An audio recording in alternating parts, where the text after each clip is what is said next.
I don't think people have any idea what's really happening in Gaza and why it is happening.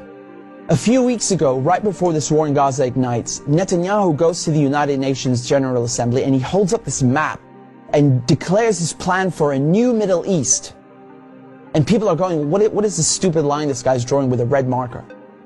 What it is an economic corridor that stretches all the way from India to the United Arab Emirates, into Saudi Arabia, into Jordan, Israel, and then finally to the entire European continent. I mean, the United States at this point, seeing their influence starting to fade, seeing the relevance of the dollar recede after they stole $300 billion from Russia. You have all these spooks in Washington and Tel Aviv, running around desperately trying to counter BRICS and counter China's new Silk Road.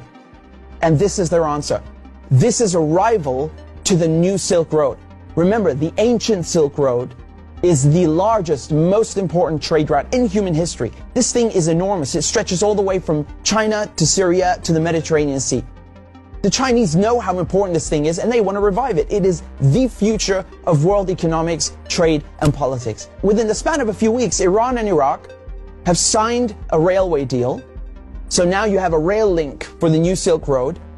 And President Assad of Syria, who the West have been trying to isolate for over a decade, is now visiting China, the world's largest economy, and signing a strategic partnership. This is pivotal.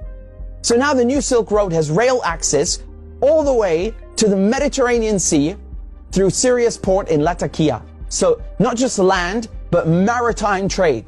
This is crucial.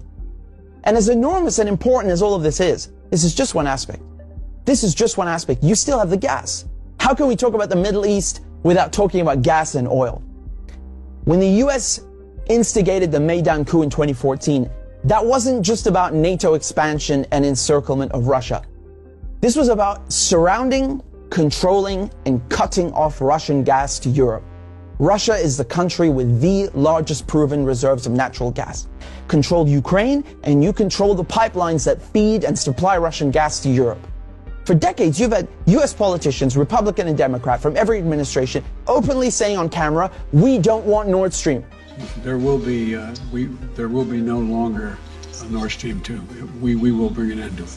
You want to have pipelines that don't go through Ukraine and Russia. For years, we've tried to get the Europeans to be interested in different pipeline routes. It's time to do that. You want to depend more on the North American energy platform, the tremendous bounty of oil and gas that we're finding in North America. Lo and behold, Nord Stream 1 and 2 are blown up. I mean, this is without question the most egregious, the largest terrorist attack on European infrastructure in modern history. There are only 3 countries on this planet that can pull this off. They are Russia, Britain, and the United States. And let me tell you, it was not Russia. You combine that with the sanction packages from the European Union, banning Russian oil and gas. I mean, talk about shooting yourself in the foot. So now there's no more Russian gas coming into Europe. And just like that, the United States have achieved a long-standing foreign policy objective. Now, the only other country with enormous gas reserves, the second largest in the world, is Iran. Iran signed the nuclear deal in 2015 and 2016. They're complying in every way imaginable. The IAEA at the UN cannot be happier. And then the United States, the guys who orchestrated the whole deal, go back on their word and they rip it up just like that and reimpose sanctions on Iran. So now Iran is barred from selling its oil and gas to Europe and others. So Russia and Iran, the 2 countries with the largest gas reserves, are out of the picture. Then Israel, all of a sudden, proposed themselves as a solution to the European Union's gas shortages. Take our trilateral energy, for example, that we closed in June with Egypt and Israel. It has played an important role in our strategy to get rid of the Russian fossil fuels. How convenient. How convenient. In 2010, they conduct a geological survey and find this monstrous giant gas field in the Middle East. It's called the Leviathan, and it's in the Mediterranean Sea on the Levantine Basin. That means it's right off the coast of Palestine, Lebanon, Syria. Syria initially declines offers over its gas reserves and simultaneously refuses to lay pipes for a Qatari gas project. What a coincidence! Barely a year later, war breaks out in Syria. And who's funding it? Qatar and Israel and the United States are just some of the parties funding and running this war to overthrow the government in Damascus. Today, the United States control 1/3 of Syria. They control all of Syria's oil fields, and Israel is bombing Syria's most vital port, Latakia, on a regular basis. So they're cutting off all the oil revenue and destroying, crippling any maritime activity, such as trade, such as gas exploration. Another major port on the Levantine coast is in Beirut, which mysteriously explodes in 2020. And so Israel, proposing itself as a solution to Europe's gas shortages, shows up with an FPSO, this enormous gas extraction vessel, and tries stealing gas from Lebanon's Karish gas field. And, this reignites a huge maritime border dispute. And Israel has to go and beg the United States to solve this diplomatically, because Hezbollah said, if you steal 1 cubic inch of our gas, we will fire our missiles on your ship. Now we come to Gaza. Gaza also has its own unexplored gas fields. Gaza is also a concentration camp run by the Israelis. And it's been under siege by Egypt and Israel under naval blockade since 2007. I mean, you can't even fish properly, let alone extract gas. And so now, the Lebanese, the Syrian, the Palestinian ports, they're all out of action, and the only working port left in the coast is the Israeli port on Haifa. I mean, how convenient.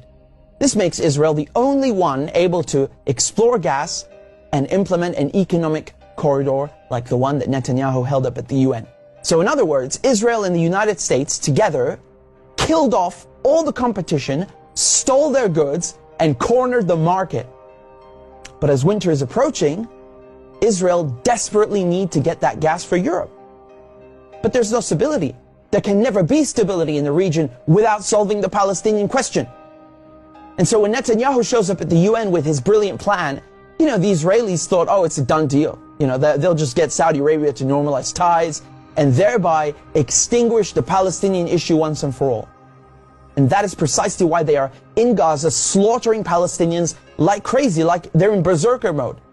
Israel has bombed Gaza before, but this surpasses anything we've ever seen, which is truly saying something. I mean, this is unhinged, calling people human animals and massacring them. Israel is just hoping the Palestinians will run away in fear into the desert. They've literally said this. They want to put them in the desert.